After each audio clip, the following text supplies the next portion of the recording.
In the late 19th century, the landscape of the healing arts was populated with wild therapies and wild theories, and even dangerous methods of trying to restore health. America was in its dark ages of healthcare.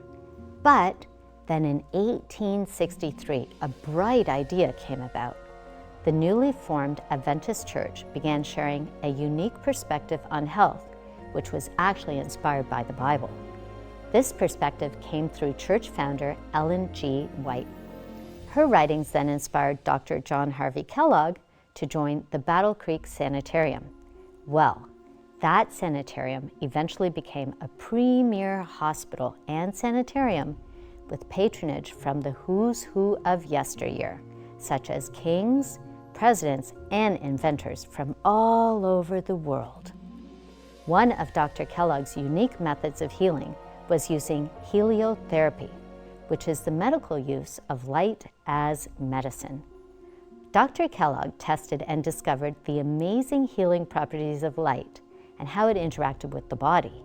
He began using light baths as a prescribed treatment, and according to Dr. Kellogg's reports, conditions such as jaundice, alopecia, and even atherosclerosis were reversing and being healed with light and a healthy diet. Interestingly, now in fast forwarding to today, we see that the market is being flooded with light healing infrared devices claiming all kinds of benefits. But how does this idea of the sun as a healer hold up to the scrutiny of a skeptic?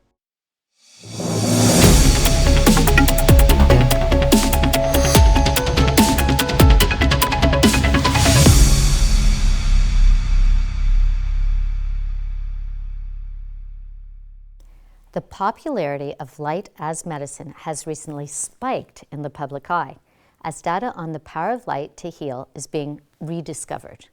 The challenge is seeing the sun as a healing agent runs directly in the face of the popular thought that if we don't apply sunscreen, seeking prolonged sun exposure is like playing melanoma or cancer roulette. But is that really the case? Does more sun equal more sickness? Today we'll answer this burning question. Is the sun a searing enemy or a faithful friend? Sun's a friend. In my opinion, with the most exposure you'd get, they probably are more used to wearing sunscreen, etc.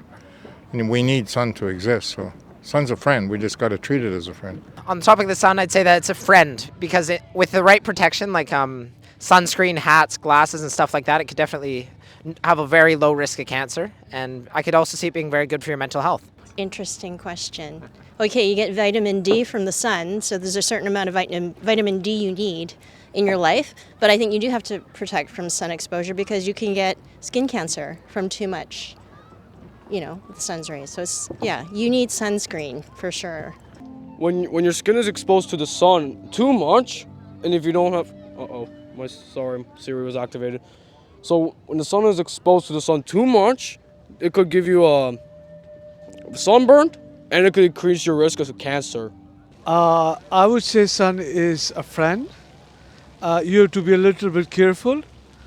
Some places have this, this thing about the sunlight is too strong. It means that there's some, what you call it, the intensity is too high. So just maybe you can use a sunscreen or something. But I love sun, and sun is vitamin D, sun is energy, and I love energy. Interestingly, some individuals have had chance encounters with heliotherapy when they were looking for something else. We sat down with one individual to hear their story about the unexpected way that light actually brought their healing. Hi, Mark. Thank you so much for joining us. Yeah, my pleasure. It's good to be here. Mark, I heard that you had an unexpected and welcome response to what some would call light therapy. Can you tell us a little bit about your experience? Yeah, so at the time I was living in Montreal, Quebec, and if you know anything about the weather there, it gets pretty gloomy and dark around the winter time. And at this point, my eczema had flared up completely across my whole body, my face, everywhere. I was feeling so bad and terrible, and I thought, you know what, I'm gonna try to do something here. I'm gonna try to hide it. And one of the things I realized is during the summertime, my eczema was better. So naturally, I thought, okay, well, maybe if I got a tan of some kind, it's gonna kind of hide the redness at least. So I go to a tanning salon and I pay the $10 at the time for 10 minutes. And, I get in there. It's my first time doing a tanning salon session, put on the goggles, and when I left, I felt really good. And I thought, oh, well, that's strange. I waited a couple days and I noticed that the skin that I had started to, like the eczema, instead of it being very weepy, it started to dry up and flake off. And I had nicer skin. I thought, oh, huh, that's weird. So I did it again 3 days later. The same thing, just tanning again. And then again, the same results. My skin got progressively better. And I started doing it in the winter time. I'd say probably about, oh gosh, maybe once every 2 weeks, once it got really good, just so that I kept it at bay. And that's kind of how I got to it. So anytime if I ever have a flare up for my eczema, if it gets really bad, I'll just, pay $10 or $15 now to get a 10-minute tan and it feels better. It's really helped out a lot, especially in the wintertime season. So that's what I've been feeling about it. Mark, how often now would you say that you do get a flare up? Oh, well, I mean, this has been a while now, so I did a lot of things. I changed my diet. I changed like the patterns of sleep and all this stuff. So it's really rare. I'd probably say maybe about once a month, if that, and then I'll usually keep it at bay with going to a tanning salon for like 10 minutes. And then if it's really bad, I'll do that probably like twice a week. And before you initially went to that tanning salon when you were in Montreal, how Yeah. often did you get a flare up before you even discovered this type of light therapy? Constantly. It was always flared up. It was terrible. My face was weeping, meaning that, there was like liquid and kind of like yellow crust forming on my face, my skin, my whole body. I've tried steroid creams. I've tried, oh gosh, what was it? There was another thing, Ilidel, another type of medication. And light therapy was the one that was the most effective, that helped the fastest, if that makes any sense. Like I would do it and then I'd feel better right after. So Wow. that's when I started thinking, okay, well, there must be something with this too. Mark, it sounds like light therapy made a really big difference in your life. Oh yeah, yeah, for sure, yeah. Uh, yeah, I think anytime I feel like it's too dark and I'm missing sunlight, instead of taking a vacation, I can easily go there and feel better. It's only about 10 minutes. Sometimes you can start with 7 minutes and build your way up, but yeah, yeah. In the winter time, I try to do it, maybe once every 2 weeks for 10 minutes at a time, just to keep it at bay. Mark, I just want to say your skin looks great. Oh, thank you. And we want to thank you so much for joining us for this episode. And thank you for your testimony. Yeah, for sure. All right. Thank you. You're welcome. See you later. What a fascinating story. Although we're careful to note that this is an anecdote, it certainly provides us with an area to explore regarding how light can be used for healing. But we now move on from stories to science, where we sat down with the world-renowned Dr. Roger Sehuelt.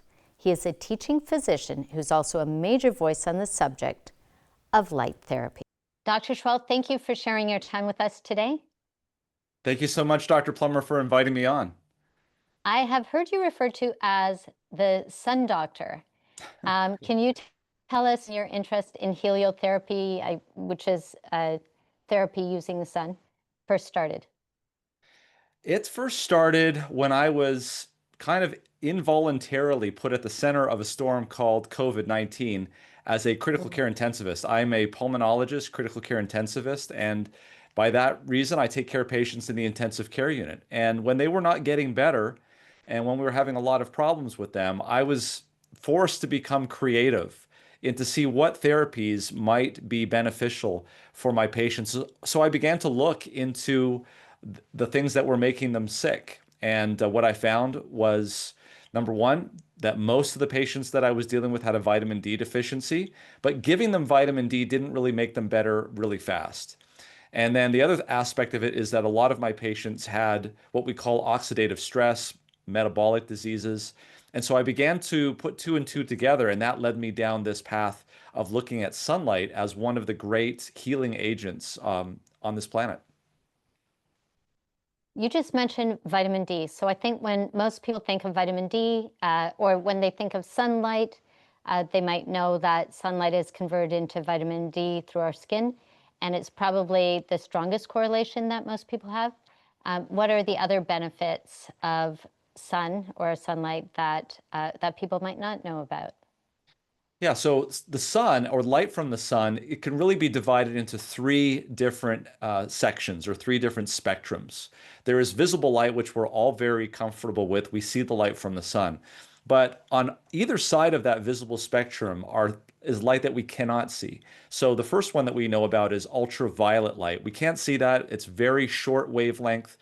And a very particular type of this ultraviolet light is what stimulates our body to make vitamin D in our skin.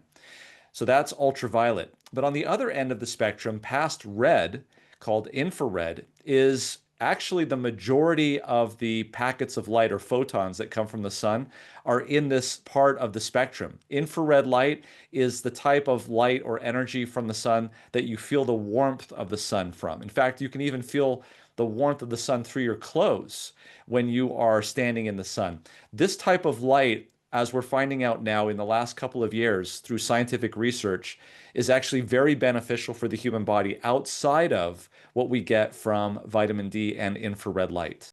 That's interesting because it seems like even if you're looking to 10 years ago, 20 years ago, 30 years ago, sun tanning was very popular. And now people are very skeptical, if I could say, about spending a lot of time in the sun. If they are spending time in the sun, then they're told that they should have sun protection SPF, and they're putting themselves at risk for for cancer from the sun. Is the sun our friend or our enemy? Do we need to wear sunscreen?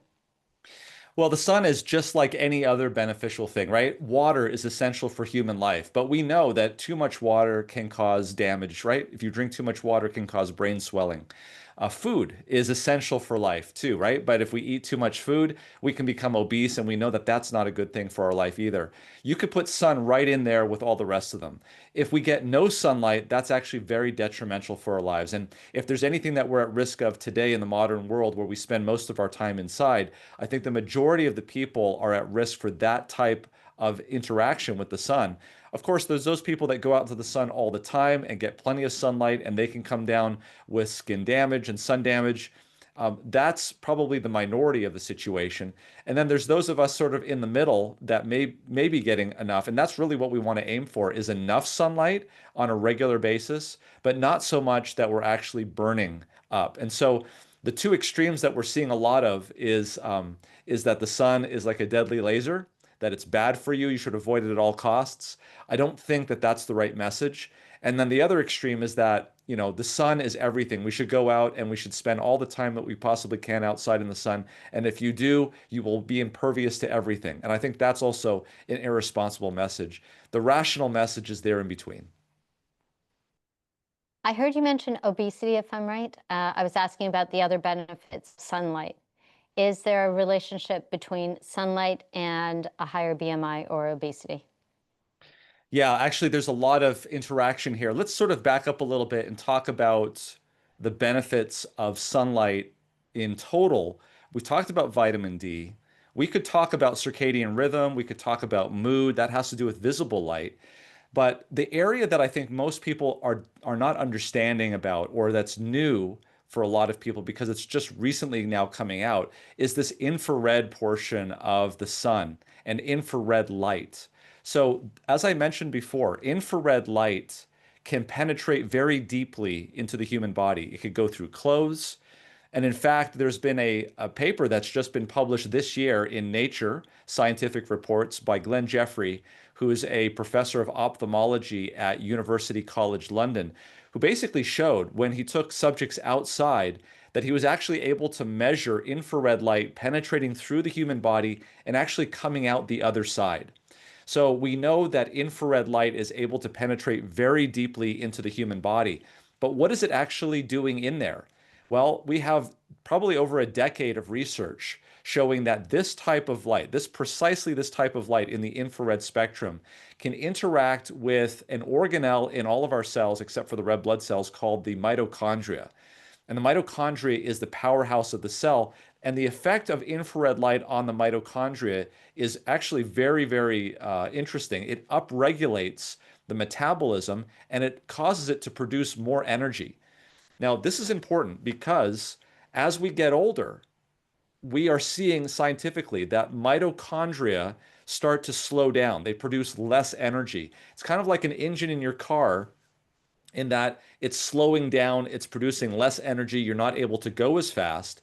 And when that happens, your metabolic rate declines. We see this normally as we get older. In fact, there's some studies that seem to indicate that our mitochondria drop energy production by anywhere between 30 and 70% as we get older. And depending on what cell types we're talking about, you will see different types of diseases. So what are some diseases that are associated with mitochondrial problems? You may be familiar with these: diabetes, obesity, which is what you just asked about, dementia, coronary artery disease, congestive heart failure. A lot of the chronic diseases that we see in North America and around the world in modern countries are related to the mitochondria. And what we're seeing again is that infrared light from the sun penetrates deeply down, goes through the body, interacts with certain proteins in the mitochondria to increase production, and at the same time, by the way, increase antioxidants that can mitigate a lot of the oxidative stress that's sort of like heat in the engine around the mitochondria, causing the mitochondria, which are the powerhouses of the cell, to become more efficient and to produce more energy. And this can actually happen very quickly within probably 15 to 20 minutes. Wow. I was actually, as you were speaking, I was thinking, well, if sunlight can make a difference in obesity based on, let's say, a mitochondrial speeding up versus mitochondrial slowing down, then would it make a difference in diseases that are associated with obesity, such as diabetes, cardiovascular disease, which is what you just mentioned? So, in Yeah. essence, if people spend more time in the sun, it may help them to lose weight. Is that correct? It could very well. It could very well. Let me tell you what we have evidence of. There's been evidence already that has shown that infrared light can penetrate through the human body. And in those very subjects, Glenn Jeffrey in his laboratory, that was published actually in Nature Scientific Reports, was able to show that even in areas of the body that are not being illuminated by that sunlight, it can still show improvements. Specifically, how he did this was by measuring the ability of the eye to perceive color. Now, those who don't know, there are cones in the back of the retina that are specifically designed to look at different types of color, like red, blue, and green. And the ability for those cones to do that type of work is highly dependent on the mitochondria in those cones to produce energy. And what he showed was that when he took subjects and illuminated them with this type of infrared light here on the chest, that it was still able to show an improvement in the eye where there was a reduction in color blindness. Now, he's been doing this type of research for decades on bees and on flies. But he's now just recently in the last 5 years started to turn his research over and starting to look at humans. He was able to show that, for instance, when they illuminated the backs of subjects with this type of light, that when they took a glucose load of 75 grams of glucose, which is basically sugar, that instead of their blood sugars going up very high and then back down, they were able to reduce the glucose peak by 27% just by illuminating them with red to infrared light. So there's been a lot of research on this now, specifically at the physiological level in subjects and published now in peer-reviewed journals. And Dr. Plummer, this answers a lot of questions that we've had in the past about why is it that people who go outside in the sun longer seem to have longer lifespans? Why is it that people that live in green spaces, that means amongst the trees and grass and things of that nature, which is highly reflective of infrared light, by the way, why do people who live in those environments have a reduction in all-cause mortality, have a reduction in diabetes? This may go a long way into answering some of those questions. And I'll just end on these two studies that were done. There was a study that was published in 2016 called the Southern Sweden Study. And these are where they took about 20 to 30,000 women. They asked them very specifically about their activities, whether they went out into the sun, whether they avoided the sun. And after about 20 years of follow-up, they were able to see a link between those women that went outside, lived actually much longer on average, had much less death rates than those women that avoided the sun. In fact, the magnitude of this difference was so great that women who went out into the sun and smoked had the same rates of death as those women in Sweden who avoided the sun and did not smoke. That's the type of level that we're seeing. And just last year, Dr. Richard Weller, who is a dermatologist in Scotland, he studies and teaches at the University of Edinburgh, published a study in a peer-reviewed journal that looked at the same type of setup, except it was 10 times bigger. It was about 300,000 people. It was a UK biobank study involving both men and women, and he found exactly the same results. But more importantly to the point was this question that everyone has about, well, what about skin cancer? What about melanoma? What he was able to show is that going out into solariums or going outside into shortwave radiation, which is basically ultraviolet light, decreased all-cause mortality. Okay, it decreased cardiovascular mortality. It did not significantly increase melanoma incidence, but it significantly decreased non-skin cancer mortality. Okay, so these are important understandings here about where we are, what's the risk and benefit ratios of the sun. And apparently it seems to indicate that people who are living at the latitude of Sweden and at the latitude of England, which would generally describe most of the people in Canada, it seems as though getting more sunlight, going outside and experiencing more sunlight, at least in light-skinned people, is not going to be dramatically increasing your risk of skin cancer, but it can bring down the risk of non-skin cancer, cancer mortality, and all-cause mortality. I understand that you are a proponent of the 8 laws of health, which are Adventist principles on health. And one of them is sunlight. And Dr. John Harvey Kellogg, over a century ago, was also a big, maybe like one of the first major pioneers of sunlight therapy. But he also used heliotherapy to heal things such as alopecia, even atherosclerosis. Do you think these still hold up a century later? Well, it's very interesting. You know, John Harvey Kellogg got a lot of his ideas about the sun by going to Europe and seeing what they were doing in Austria and a number of other high altitude sanatoriums. These were where they would take tuberculosis patients to up to very high altitude and expose them directly to the sunlight. And they had actually very good cure rates in these patients. This is well before the time of antibiotics. So this is well known. And what he tried to do is try to adapt what they were doing there in these high altitude sanatoriums of Europe to Battle Creek, Michigan, which was just maybe a few hundred feet off the surface of the sea. And so he was building a lot of devices, light devices, and was experimenting and finding that light has a lot of usefulness even today in a lot of dermatological conditions that are autoimmune like lupus. It's not controversial at all to be using lamps and light and even ultraviolet light.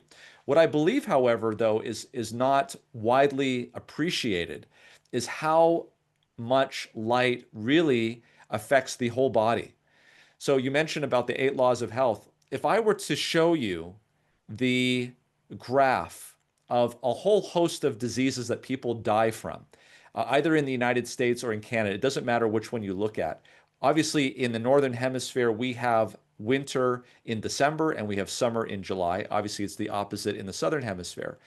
But if you were to look at the entire year and exactly what time of year people die the most of heart disease, respiratory disease, cancer, uh, kidney disease, and the list goes on and on. Infectious diseases and non-infectious diseases. It doesn't matter. You will see that they all follow the same trend.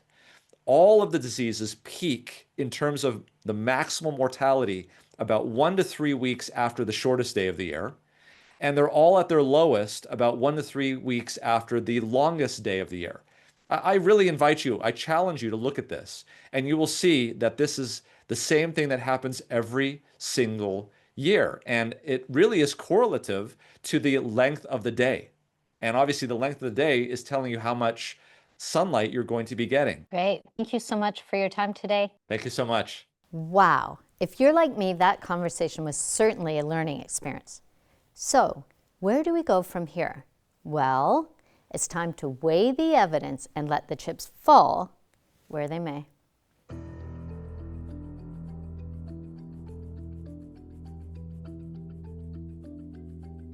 The question is, are we skeptical of the idea that both the sun and artificial light sources can be used to help heal us? Well, we know that sunburn risk is elevated with prolonged sun exposure. However, only 15 minutes of near-infrared light, which can be found in sun exposure, reduces oxidative stress in your cells and increases ATP production by 10 to 30%. Studies do show an elevated risk of melanoma from prolonged sun exposure in certain regions. Yet, at the same time, studies reveal that women who spent more than 1 week sunbathing per year had a 30% decreased risk of overall cancer. Excessive sun exposure is understood to be the greatest contributing risk factor for melanoma. But the other side to that is that sun exposure provides the greatest source of vitamin D3, which fights cancer. Finally, a Swedish study revealed a 50% decrease in all-cause mortality for women that frequently sunbathed. Based on the evidence, the sun and even artificial light can be used therapeutically. This means that every day the sun rises, there's an opportunity for us to heal. Hopefully, you can get outside and take advantage of it, because I know I will. And so, with the scales tipped in its favor, I can no longer be skeptical about the benefits of sunlight. My friends, stay selectively skeptical.